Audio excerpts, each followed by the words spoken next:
South African organization U-Dream Global has released the names of the two South Africans killed in a plane crash in Tanzania. The pair died when the plane crashed early yesterday, shortly after takeoff from Tabora airport in the west of the country. For more details, we're now joined in studio by U-Dream Global spokesperson Simon Manda. Simon, good afternoon. Thank you for joining us. Good afternoon.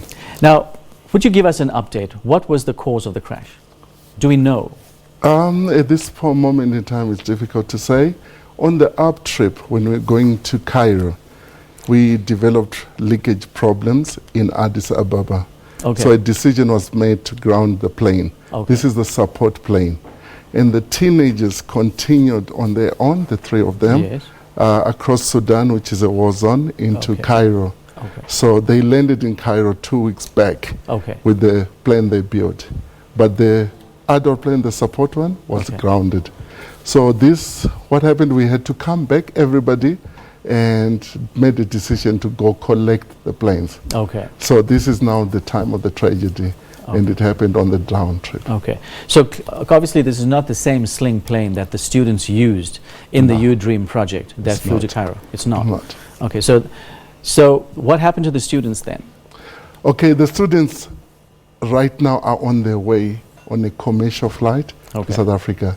We had to extract them from Likoma Islands, Okay. where they were waiting for the adult pilots to join them. Yes. Then they'll fly information to South Africa. Okay. Yeah. So it's been quite an adventure for them. It Have you has reached been. out to the families of the victims? You know, how are they keeping up? It's a very, very sad time. It's a very trying time. Remember, we went as a team, everybody. You should also understand that Des, the senior pilot, the adult pilot, is the father to Megan Venner, okay. the founder of the girl that came up with the project. Yes, the team So leader. yeah, the team leader. She's waiting in Malawi, and then you hear the sad news. It's so devastating. And the point from there, they wanted to just continue and come in honor of them. But you know, these are teenagers. The emotions are still high, and we just made an executive decision to bring them down on commercial flights. So they're landing around 4, 5 this afternoon. Okay, and the bodies of the deceased?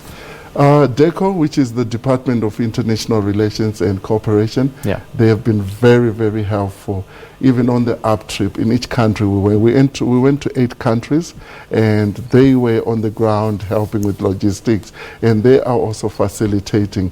Especially today is a weekend. Tomorrow is a working day, so everything should be working by tomorrow and Okay. sorted. Yeah. So now, what assistance are you as an organization giving to the families?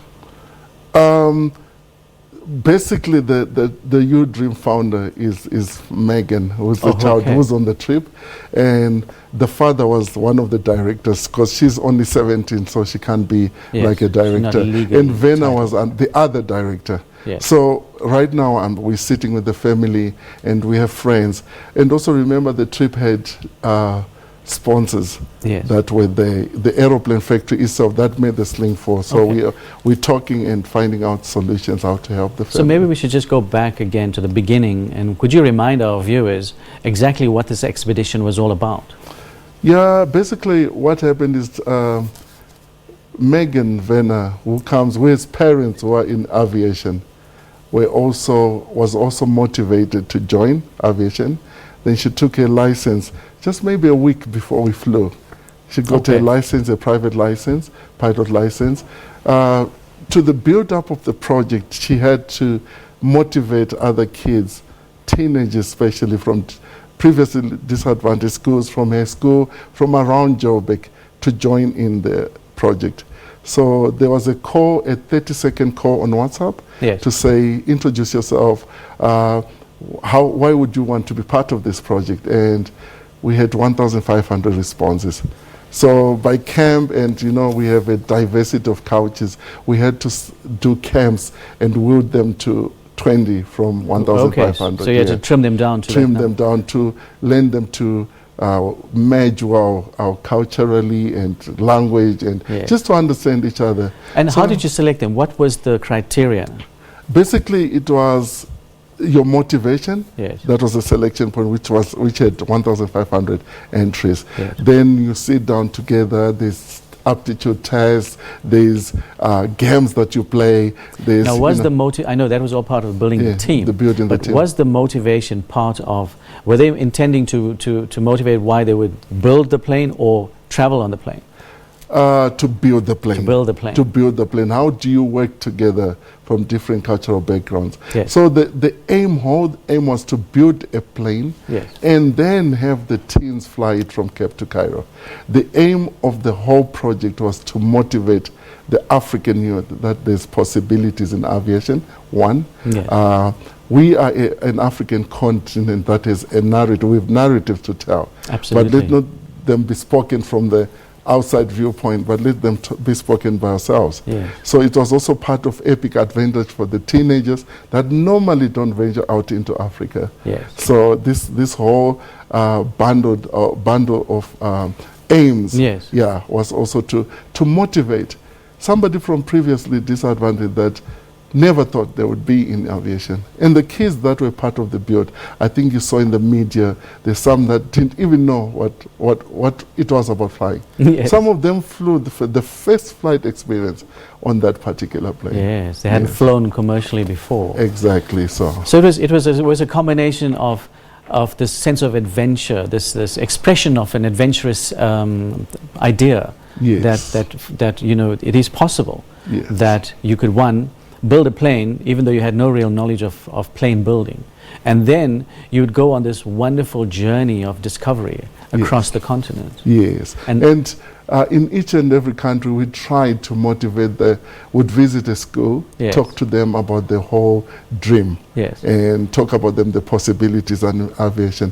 What was interesting, especially in Tanzania, which is we had an aviation school of over 50 students, really? That are in different stages of aviation engineering, yes, and piloting, okay, and talk to them. Yes. The same happened. We had the Minister of Innovation and Technology in Addis Ababa in Ethiopia, yes, meeting us at the Ethiopian Airlines, where yes, the academy houses over like 700 students. So it was an amazing time. And that again was life-changing for all the students and all the participants on this trip. Yes, even the teenagers themselves, they had to see first-hand experiences.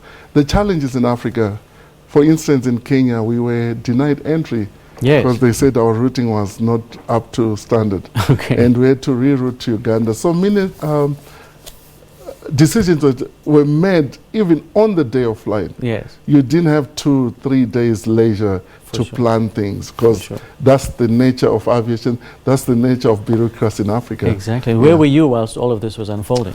I was on the ground. Yes. I would go maybe a day or two ahead to liaise with media, yes, the protocol aspects, to arrange the schools, and we also had to with Belinda, who's Megan's mom. We actually watched Bafana win in Cairo. Yeah, so that was part of the experience. Marvelous. Yeah. Yeah, it didn't do much to Stuart Baxter's career. Oh as well. yes, no. So yeah, now, unfortunately. let's go back to what is this You Dream Global all about?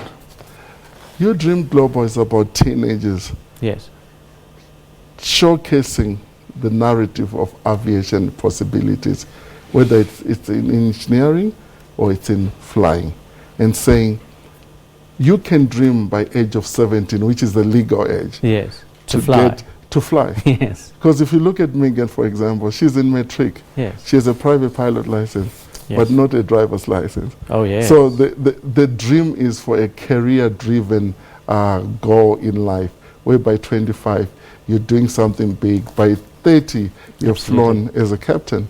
Absolutely. And the teenagers are showing us that there's a possibility in that. Well, it's a marvelous initiative, and we do would like to extend our sympathies to you and your team and the families of the victims, and we'd like to wish you well in your future projects. Thank you for coming by and joining us in studio today. Thank you for having us. Thank you. Thank you. Cheers. Well, that was You Dream Global spokesperson Simon Manda.